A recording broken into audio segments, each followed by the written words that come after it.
I'm sure you're all familiar with Blizzard Sorcs, Hammerdins, and Smiter Paladins. Let's be honest, most of you start as a Blizzard Sorceress to Magic Find. After you become wealthy enough for an enigma, you switch into your endgame character. It's hammer time!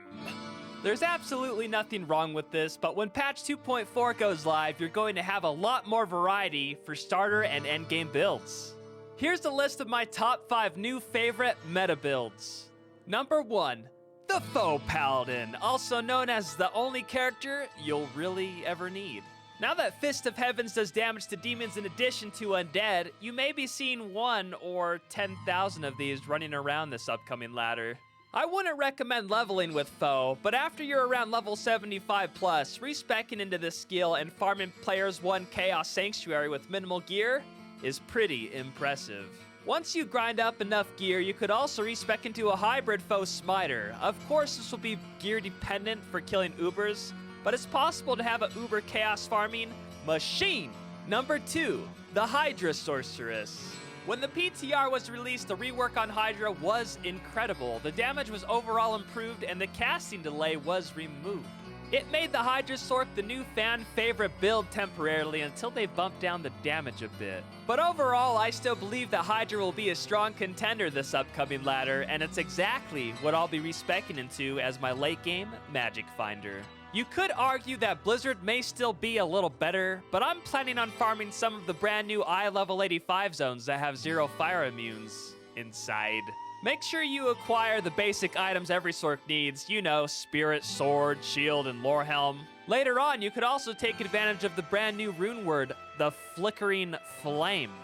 The +3 to fire skills with negative 13% to enemy fire res is insane. It also comes with a level 8 fire aura when equipped. If you're not all in on Hydra, messing around with a hybrid Hydra Frozen Orb setup would be another good option. It could get you through about everything as a solo player. Number 3, the Throwing Barbarian. This build was extremely rare to see running around on the B-net, mainly because they would always be in town trying to replenish their throwing weapons quantity.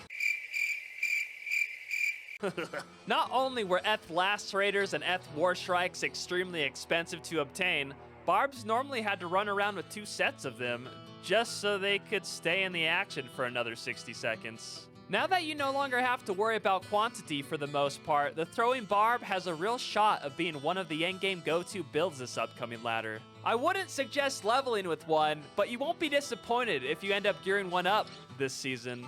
Number 4, the Lightning Strike Impale Javazon. What can I say? This build really does destroy everything, including Ubers.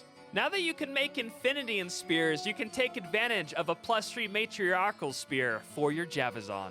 If you're kinda nervous about making the rune word Infinity in a Javazon only speared, trust me, you're not alone. You could get away with using a man catcher for this build if you really wanted to.